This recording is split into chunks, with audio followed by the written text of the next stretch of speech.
मित्रों नमस्कार। हम अक्सर अखबारों में, न्यूज़ चैनलों में हम देखते हैं कि घर में बच्चों की आइडियोलॉजी और घर के पालकों की आइडियोलॉजी में टकराहट होने के कारण उसके घर में बड़ी विवाद उत्पन्न हो गया। बच्चे ने अलग रास्ता तय कर लिया।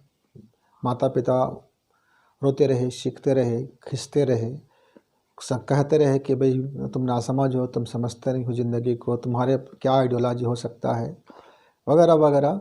उसमें कोई धन का और अमीर है, कोई गरीब है, कोई पढ़ा लिखा है या कोई अनपढ़ है, बस भाषाओं का अंतर है, अपने अपने बात रखने की बात कलाओं का अंतर है।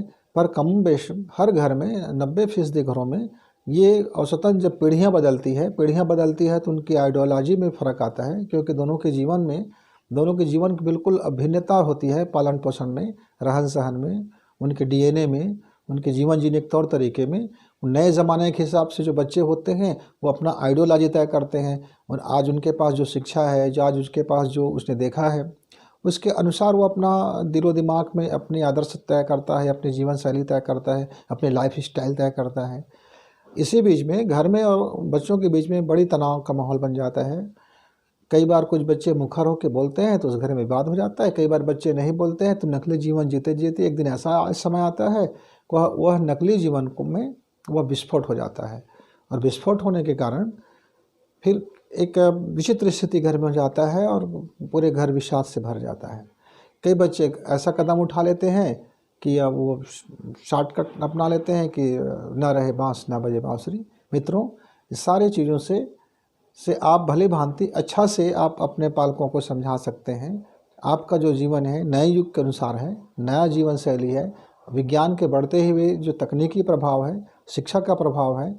जिस घर में आप रहते हैं उस घर में का जो दोहरा चरित्र है या उनका जीवन शैली है या उनकी जो अच्छाइयाँ और ख़राबियाँ हैं, हो सकते हैं कि आप उसको एक्सेप्ट नहीं कर पा रहे हैं।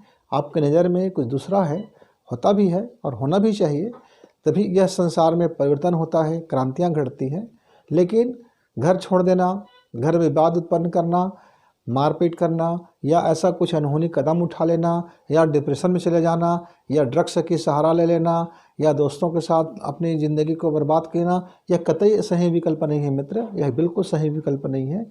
इसकी बिल्कुल सरल सी सीधा सा बहुत सामान्य सा फंडा है। आपका परिवार से आपकी मत भिन्नता है, आपकी लाइफ स्टाइल आप अलग चाहते हो, आपके आइडियोलॉजी अलग चाहते हो, उस घर परिवार से आपका आइडियोलॉजी मैच नहीं खा रहा है। आप अपनी बात को संवाद रखिए, आप अपनी बातचीत के माध्यम से रखिए। अपनी जो है, जो सपना है आपका या जो जीवन चाहते हैं, जिस तरह से आप रहना चाहते हैं, हो सकता है वह पढ़ाई आप ना करना चाहता हो जो पढ़ाई घर वालों ने चयन कर रखा है। हो सकता है कि इस तरह से विषय आपको अनुकूल ना बैठता हो, तो बात कीजिए। बात करने में कोई हर्ज नहीं है। हो सकता है कि माता पिता उस समय आपको क्रोधित हो, चिल्ला दे, समझाने की कोशिश करे।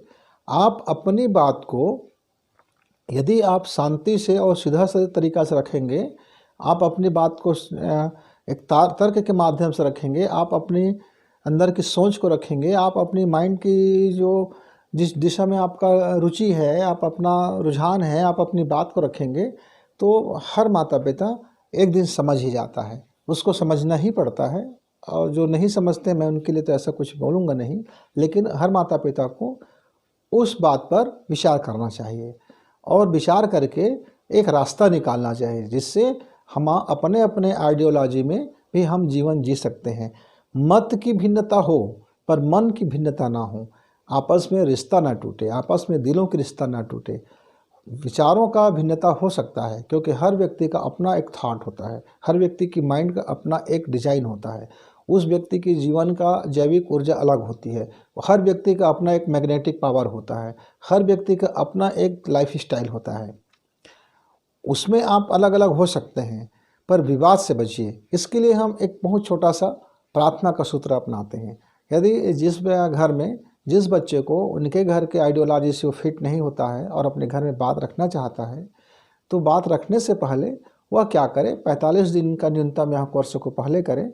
एक छोटा सा सूत्र होता है जिसको हम बोलते हैं, एक डिजाइनिंग कर ले एक प्रार्थना का। मन को अपने जो अपना सबकॉन्शियस माइंड है उस सबकॉन्शियस माइंड का सहारा लें। क्या सहारा लें? आपको बस बहुत सिंपल सा तरीका है कि आपको घर में आप एक शांत जगह में बैठ जाइए। शांत जगह में बैठने के बाद आप अपने आइडियोलॉजी पर पूरी तरह से विचार कर लीजिए कि उसकी बेनिफिट्स क्या हैं, आपका मन कहाँ तक लगता है, आप उसमें आपका फ्यूचर कहाँ तक जाएगा, आप किस तरह से उसमें ज़िंदगी जी सकते हैं, क्या क्या कठिनाइयाँ हैं और क्या क्या उसमें उस कठिनाई को आप फेस कर सकते हो, कितनी आप में शक्ति है, पावर है, कितना आप उस पर अपना बेहतर कर सकते हो। उस सारे बेहतर कर सकते हो उसका एक बढ़िया से आप होमवर्क कर लीजिए।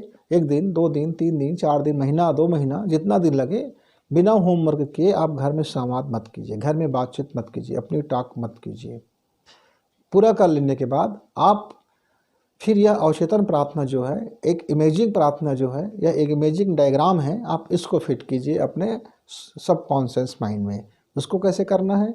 करना ये है कि जब आप रात में सो जाते हैं तो आप सोने से पहले धीरे धीरे आप उस बात की चिंतन कीजिए, और जैसे जैसे आपका नींद आपके पलकों में आने लगे और नींद से आप भरने लगे, उस समय आप उसको फिर प्रार्थना कीजिए।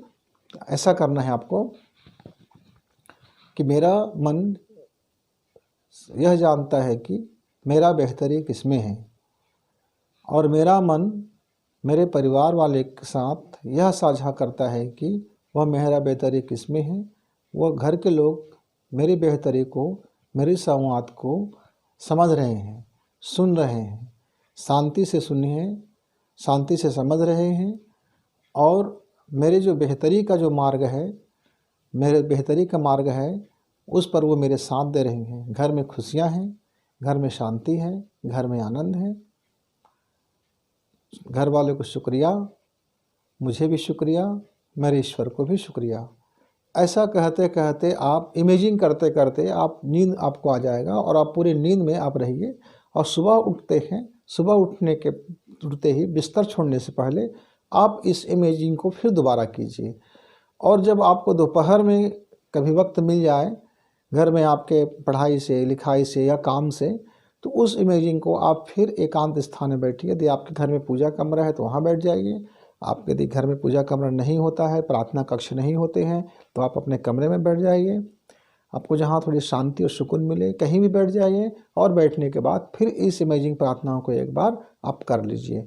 आप इसको जब करते जाएंगे तो कुछ दिनों के बाद उस घर में, उस आपके घर में एक माहौल बनेगा, और आपसे आपकी जो आइडियोलॉजी है उसके बारे में चर्चा होगी, और आप चर्चा में भाग लीजिए, अपनी बात रखना शुरू कीजिए, घर वालों को बताना शुरू कीजिए। चिढ़िए मत, कुंठित मत होइए, क्रोधित मत होइए, कोई अन्य कदम मत उठाइए।